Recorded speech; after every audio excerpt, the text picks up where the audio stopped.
एस्ट्रोनम वास्तु में आपका स्वागत है।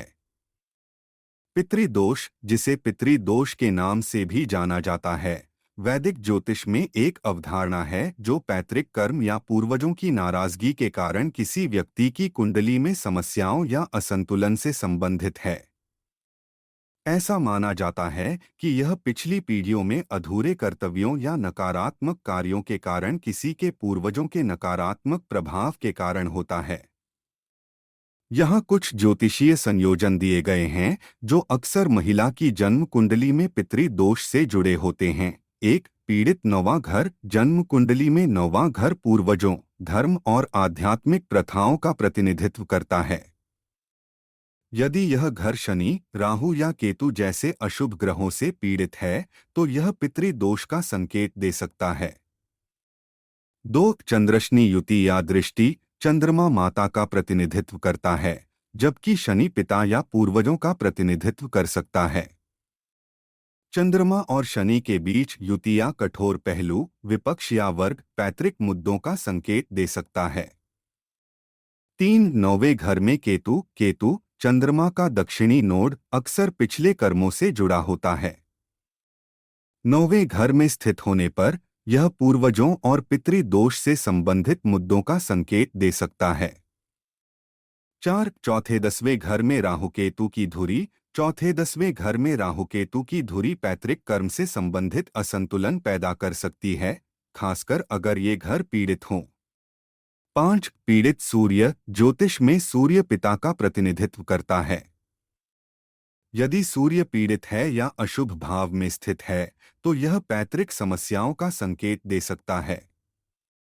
छह, ग्रह संबंधी पहलू और पीड़ा। नौवें घर में ग्रहों या पैतृक मामलों से जुड़े ग्रहों के साथ अशुभ पहलू, युति, वर्ग, विरोध पितृदोष में योगदान कर सकते हैं। सात, शाप या शपथ। कभी कभी पितृदोष पैतृक श्राप या पूर्वजों द्वारा ली गई शपथ से जुड़ा होता है। इन्हें सीधे जन्म कुंडली में नहीं देखा जा सकता है, लेकिन पारिवारिक इतिहास के सावधानी पूर्वक विश्लेषण के माध्यम से इन्हें पहचाना जा सकता है। यह याद रखना आवश्यक है कि ज्योतिष एक विश्वास प्रणाली है और सभी ज्योतिषी या ज्योतिष के स्कूल पितृदोष को एक ही तरह से नहीं पहचानते हैं। इसके अतिरिक्त पितृदोषों अक्सर एक सांस्कृतिक और धार्मिक मान्यता माना जाता है और इसका प्रभाव व्यक्तियों के बीच भिन्न भिन्न हो सकता है। इस क्षेत्र में विशेषज्ञता रखने वाले किसी जानकार ज्योतिषी से परामर्श करना और यदि वांछित हो तो उचित उपाय खोजना पितृदोष के बारे में चिंतित लोगों के लिए सबसे अच्छा उपाय है। आइए कुछ संयोजनों पर नजर डालें जिनके परिणामस्वरूप पितृदोष होता है। एक, सामान्य तौर पर पितृदोष योग तब बनता है जब राहु या केतु सूर्य और चंद्रमा के साथ युति में होते हैं और 6 अगस्त 2012वें घर में स्थित होते हैं। दो, 1, 2, 4, 5, 7, 9, 10वें भाव में सूर्य और राहु या सूर्य और शनि की युति से पितृदोष होता है।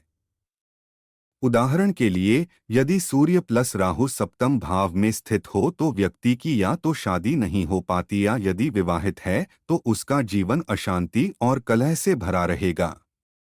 10वें घर में सूर्य और राहु की युति होने पर करियर और पेशेवर जीवन में बाधाएं आती हैं। जब सूर्य और राहु 9वें घर में एक साथ स्थित होते हैं तो यह एक मजबूत पितृदोष का संकेत देता है। इसके अलावा यदि सूर्य नीच का है तो अशुभ परिणाम अधिक स्पष्ट होंगे। 3, जब कोई अशुभ ग्रह नवम भाव में स्थित हो या नवम भाव के स्वामी को प्रभावित करता हो तो पितृदोष बनता है। 4, 9वें घर में स्थित अशुभ सूर्य पितृदोष है जो पूर्वजों के श्राप के कारण पीड़ा का संकेत देता है। 5, सूर्य के साथ शनि की युति एक ही घर में होने से पितृदोष होता है। 6, कुंडली के दूसरे या 5वें या 9वें या 12वें घर में शुक्र, शनि और राहु या इन तीनों में से दो की स्थिति पितृदोष का संकेत देती है। 7, जब कुंडली में बुध या केतु या दोनों प्रथम या 8वें भाव में स्थित हों तो पितृदोष बनता है। 8. यदि लग्न का स्वामी 6, 8, 12वें भाव में हो और राहु लग्न में हो तो भी पितृदोष बनता है। 9. राहु प्लस शनि युति से पीड़ित कमजोर नीच लग्न। 10. बृहस्पति अशुभ ग्रहों शनि, राहु या केतु से पीड़ित हो और कुंडली के 9वें घर में स्थित हो तो पितृदोष बनता है। 11. शुक्र, राहु, शनि या मंगल से पीड़ित। पितृदोष का प्रभाव: जब कुंडली में पितृदोष होता है तो व्यक्ति ईमानदार, अच्छा और सच्चा होने पर भी कष्ट भोगता है। वास्तव में पितृदोष वाले लोग अक्सर आश्चर्य करते हैं कि उन्होंने ऐसा क्या गलत किया है कि उन्हें इतने दुख और पीड़ा से गुजरना पड़ा। परिणामों की तीव्रता ग्रहों के संयोजन की गंभीरता पर निर्भर करती है।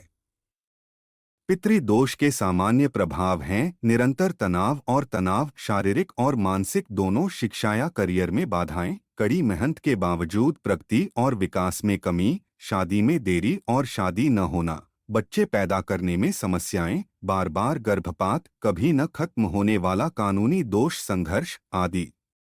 पितृदोष के प्रभावी उपाय के लिए आगामी वीडियो देखें। अपडेट रहने के लिए कृपया लाइक करें, सब्सक्राइब करें और बेल आइकन दबाएं।